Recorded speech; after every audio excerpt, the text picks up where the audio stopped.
Congress party అగ్రనేతలు ఎక్కడ ప్రచారంలో అంత పెద్ద ఎత్తున పాల్గొన్న సందర్భం ఇక్కడ చెప్పండి. దేశవ్యాప్తంగా కాంగ్రెస్కు ప్రజల ఆదరణ కరువైతున్న నేపథ్యంలో పార్టీ అగ్రనేతలు రాహుల్ గాంధీ కావచ్చు, మల్లికార్జున ఖర్గే, ప్రియాంక గాంధీ లాంటి నేతలు ఎక్కడ ప్రచారంలో పెద్ద ఎత్తున పాల్గొన్న సందర్భం చాలా తక్కువ. అధికారంలో ఉండి కేంద్రంలో అధికారంలో ఉన్న బీజేపీ మాత్రం అధికారంలో ఉండి కూడా పశ్చిమ బెంగాల్లో దేశ ప్రధాని, దేశ హోం మంత్రి 10-15 రోజులు అక్కడే తిష్టవేసి ప్రచారంలో పాల్గొని పశ్చిమ బెంగాల్ ప్రజలకు ఏం కావాలి, వాళ్ళకి ఇచ్చిన హామీల విషయంలో ప్రజల మనసు చురగొన్నారనడానికి ఇంతకన్నా ఏం చెప్పుకోవాలి? అంటే ప్రతిపక్షంలో ఉన్న కాంగ్రెస్ పార్టీకి మాత్రం గెలవాలి ఈ దేశంలో అనే ఒక మాట తాపత్రయం తప్ప చేతల్లో లేకపోతే ఎలా వస్తుంది? అంటే కాంగ్రెస్ అగ్రనేతలు ప్రచారంలోకి వెళ్ళింది ఎక్కడ అనే విమర్శలు కూడా పెద్ద ఎత్తున వస్తున్నాయి. అదే జరిగింది ఇక్కడ. కాంగ్రెస్ ఎల్డీఎఫ్ యూడీఎఫ్ ఒక కేరళ మాత్రమే చెప్పుకోదగ్గ పరిస్థితి, కానీ కాంగ్రెస్ది ఎక్కడ అస్సాంలో హ్యాట్రిక్ కొట్టింది బీజేపీ, పుదుచ్చేరిలో అదే పరిస్థితి. అంటే అక్కడ బీజేపీ కూటమిగా ఉన్న పుదుచ్చేరి మళ్ళీ కైవసం చేసుకుంది, పశ్చిమ బెంగాల్ చరిత్రనే తిరగరాసింది. ఈ నేపథ్యంలో ఈ ఫలితాలు దేశ రాజకీయాల ముఖ చిత్రాన్ని మారుస్తాయి.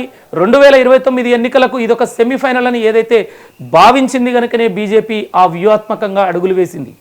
కానీ బీజేపీ కూడా దక్షిణాది రాష్ట్రాల్లో ఎప్పుడైతే దక్షిణాది రాష్ట్రాలను చిన్న చూపు చూస్తుందనే ఆ పేరును మాత్రం ప్రాంతీయ పార్టీలు, జాతీయ పార్టీ అయినా బీజేపీ అయినా కాంగ్రెస్నైనా దగ్గరికి కూడా రానివ్వ అనేదాన్ని మరోసారి మాత్రం తమిళనాడు సరే టీవీకే రూపంలో వచ్చినా సరే ఖచ్చితంగా ప్రాంతీయ పార్టీలకే పట్టం కడతారు ద్రవిడులు అనేది మరోసారి నిరూపితమైంది.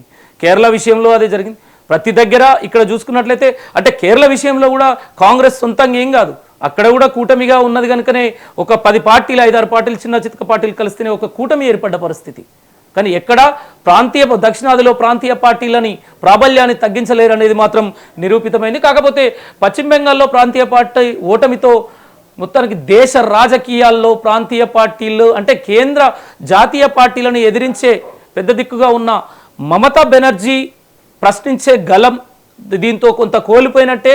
ఇండియా కూటమికి మాత్రం ఇదొక భారీ దెబ్బ.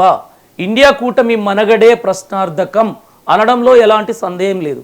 ఇండియా కూటమిలో పెద్ద దిక్కుగా ఉన్న స్టాలిన్, అలానే మమతా బెనర్జీ, అలానే కేజ్రీవాల్, ఏంది పరిస్థితి ఇప్పుడు?